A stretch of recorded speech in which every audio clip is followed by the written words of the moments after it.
বরগুনা শহরের পশু হাসপাতালের পেছনের গলিতে কমিশনার ভবনের দোতলায় ফ্ল্যাট ভাড়া নিয়ে একাই থাকতেন ৬০ বছর বয়সী শাহিদা আক্তার রোজি।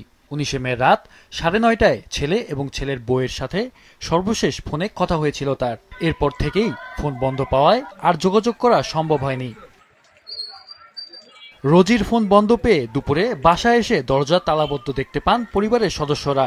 এ সময় তারা ফ্ল্যাটের তালা ভেঙে ভেতরে ঢুকলে বাথরুমে পড়ে থাকা শাহিদা আক্তার রোজির রক্তাক্ত ও অর্ধগলিত মরদেহ দেখতে পেয়ে পুলিশে খবর দেয়। কালকেরও খুঁজতে গেছি, সব অন্ধকার, কালকের আর বাসায় ঢুকি নেই ভাই।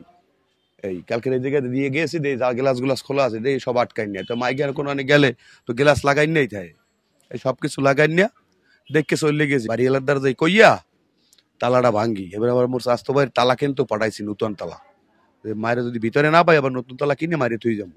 বাড়ি এলার লই ভাঙ্গিয়ে তালা ভাঙ্গিয়ে বাথরুমের দরজাটা শর্ট মেয়ে যাই খুলছে, সাকির খুললে দেয় তো বাথরুমের মধ্যে। ঘর তো তালা মারা, যে কোনো জিনিস তো কেউ মারিয়েই তালা মারি থুই গেছে নাকি।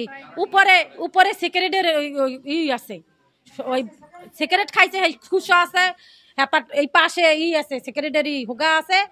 আবার এখন মনে হয় যে মারিয়ে বাথরুমের মধ্যে হালাই দিচ্ছে। কি উদ্দেশ্যে হত্যাকাণ্ড ঘটেছে তা প্রাথমিকভাবে জানা না গেলেও এর পেছনে আর্থিক লেনদেন প্রধান কারণ হতে পারে বলে জানালেন তার প্রাক্তন স্বামী। ওনার কোনো শত্রু নাই বললেই চলে এই লেনদেন ছাড়া। এবং তার অনেকগুলো গয়নাগাটি তাও ছিল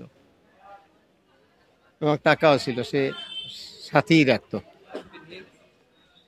মোবাইল দুইটা নিয়ে গেছে, টাকা কি ঠিক আছে? নাইলে ওনারে বুড়া মানুষ ওনারে মারাই লাভটা কি করে? আমার একজনে মারিয়ে ফেলাইবে কোন স্বার্থে? লাভটা কি? আমি তো আর কারোর ক্ষতি করি না, করছি? অবশ্যই টাকা পয়সা বিষয় আমার যা সন্দেহ। হ্যাঁ, একটা এনজিও শেয়ার হোল্ডার আছে, মানে ওই মুখে মুখে শেয়ার, টাকা দেন কমিশন দেবো, পার্সেন্টেজ দেবো, পার্সেন্টেজ দেয়। ৪-৫ মাস ধরে অনেক কাছে, একজনের কাছে মানে 4-5 জনের কাছে টাকা চাইতে টাকা আছে যে আমার টাকা কয়টা আমার উঠিয়ে দেন, আমার টাকা কয়টা আমার লাগবে। তারপর তার চেইন ছিল, গলার চেইন আর হাতের আংটি, এইটা বন্ধ করে রাখছে। এইটাও 4-5 মাস ধরে চাইতে আছে, মানে 1 বছর হয়েছে বান্ধা রাখছে। না গ্যাঞ্জাম কি আফু অনেক সময় কইতে যে আমি এগুলো দিবেন না, কয় দিমো অনেক সময় এই লোক। ৮ মাস আগে কমিশনার ভবনের ফ্ল্যাট ভাড়া নিয়েছিলেন নিহত এই রোজি। ছেলেরা, ছেলের বউ, নাতনি ও নাতনি জামাই প্রায় আসা যাওয়া করতেন বলে জানালেন ভবন মালিক। বড় পোলা আইছে যে আমার জ্বর, বইয়ের সিঁড়িতে তালা দেওয়া। আমি তোমার মা তালা দেওয়া, তুমি কি জন্য আইছো?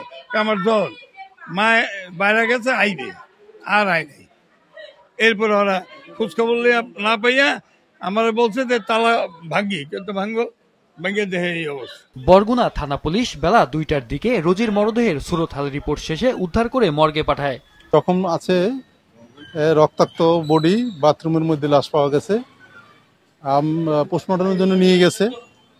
পরে যারা আত্মীয় স্বজন আছে তারা যে অভিযোগ দিলে পরে মামলা হবে, আর তদন্ত কার্যক্রম তো আমরা শুরু করে দিচ্ছি। স্বাভাবিক তো নাই, পারিপার্শ্বিক ব্যবস্থায় মনে হচ্ছে রক্ত আছে বাথরুমে অবস্থায়, তো আসলে ফেইজি তো রক্তাক্ত, সুতরাং এখন ওটা পোস্টমর্টম রিপোর্টই বলতে পারবে, যেহেতু প্রায় মৃত্যু দেহ দিয়ে গন্ধ আসতেছে, সুতরাং এটা ওইভাবে ডাক্তার বলতে পারবে আসলে আঘাতগুলো কি ধরনের এবং কি কারণে হয়েছে। সঠিক তদন্তের মাধ্যমে এই হত্যার রহস্য বেরিয়ে আসবে বলে ধারণা করছেন স্থানীয়রা।